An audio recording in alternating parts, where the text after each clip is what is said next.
The list is getting smaller and smaller, thankfully, but there are still some crucial albums that have never had a vinyl pressing. In this video, I'm going to tell you 5 albums that I think absolutely need to be on vinyl, and I don't understand why they're not.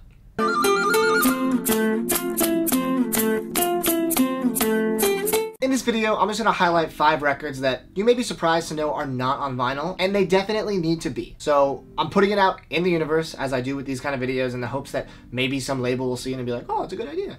Probably won't happen, but you never know. A couple of these are actually multiple albums by the same artist, so I'm just gonna cheat a little bit. Hope you guys can forgive me. The first one is the entire discography by Nujabes. Nujabes is the best hip-hop jazzy beatmaker of all time, and he passed away super tragically. I talk about him on this channel all the time because he's just the best. His music makes you feel so good no matter what mood you're in. I'm never not in the mood to listen to Nujabes. And to find his stuff on vinyl is exceptionally hard because none of his albums have been pressed, and the only things that are pressed are singles on 12-inch and 7-inch singles. Not that many of them either. His entire discography deserves to be on vinyl. It actually deserves a big wooden box set with laser etching and gold trim, and I would pay literally whatever it was. I don't even care if it was $1,000. I would sell any records in my collection to buy that, and I know other Nujabes fans that would do the same. I don't know what Hideout's doing. I don't know why at this point there isn't a release on vinyl. It must be a sample issue. That's the only thing I can think of because the demand is there. They could make a boatload of money and respect the late great Nujabes by letting his music live on with new listeners that may not know about it and may discover it through a vinyl release. This needs to happen. Second record is Filter, Title of Record. Filter is an alt-rock, industrial rock band from the 90s and 2000s that hit or miss, to be honest, but their first 2 albums, Short Bus and Title of Record, are excellent. The big song from Title of Record is Take a Picture, which was a huge radio hit, really beautiful, unique sounding song, and the rest of the album is actually quite good too. I was surprised when I was looking through Filter's discography that they did not have it on vinyl at all. It never had a press, even when it came out back in the 90s. Blows my mind. This is one that music on vinyl needs to step up and just press it. I would love to purchase it. Chris Cornell, one of my favorite musicians ever, 2 of his solo albums, Carry On and Scream, have never been on vinyl. Now, Chris has a lot on vinyl. He has all the Audioslave records, he has all of the Soundgarden records, Temple of the Dog. His first and last record as a solo artist, Euphoria Morning and Higher Truth. But for some reason, that middle of his solo discography just never made it to vinyl.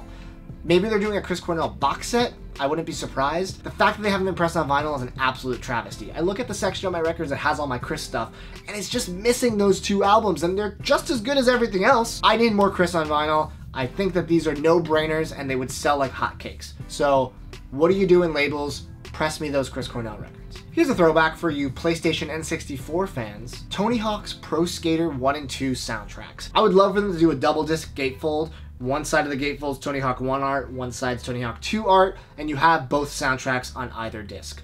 Those soundtracks were the soundtracks to my adolescence.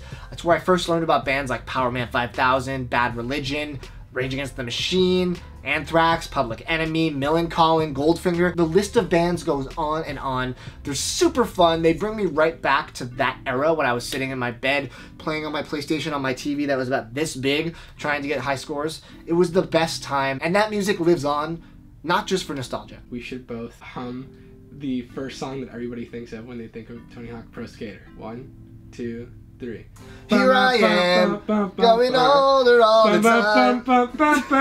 Chris and I just went straight to Goldfinger because obviously that is the song that everyone knows from Tony Hawk, and I remember doing manuals and going off half pipes, and the song was playing, and it just made me better as a player. This must again be a nightmare to license with all different bands. That must be why it's not out yet. But with the resurgence of video game vinyl being so big right now, I can see it happening in the next year or 2, and I sure hope it does. And finally, this one has blown my mind since I started collecting records. One of my top 20 albums of all time, maybe top 25. I don't know. I'm not gonna get nitty gritty with it. Fountains of Wayne, Welcome Interstate Managers. Now, they're known for this album for the joke song on it, Stacy's Mom. It got all kinds of radio play, the music video everyone knows and remembers, but they're more than just that song. Adam Schlesinger is one of the best songwriters of all time, and he put so many catchy power pop songs on this record. The whole thing front to back is just overly catchy. It's so good it almost doesn't even exist, but it does exist, but not on vinyl. All of their other records except for this and Traffic and Weather, which is another record of theirs I love, are on vinyl.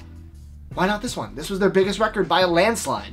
Never been on vinyl? Why? What are you guys doing? Just press it. Those are just 5 records. There's a lot more. I'll do more in this series when I think of them, but those 5 need to be pressed ASAP. I don't know what everyone's waiting on. If you guys know why these aren't pressed, leave a comment. If you have records that have never been pressed but should be pressed, please post it, because I always like reading about that. I'm always surprised by stuff that has never been on vinyl, especially stuff that is either critically acclaimed or incredibly popular, both of which have been on my list. If you like this video, give it a thumbs up. Please subscribe to the channel. More videos very soon.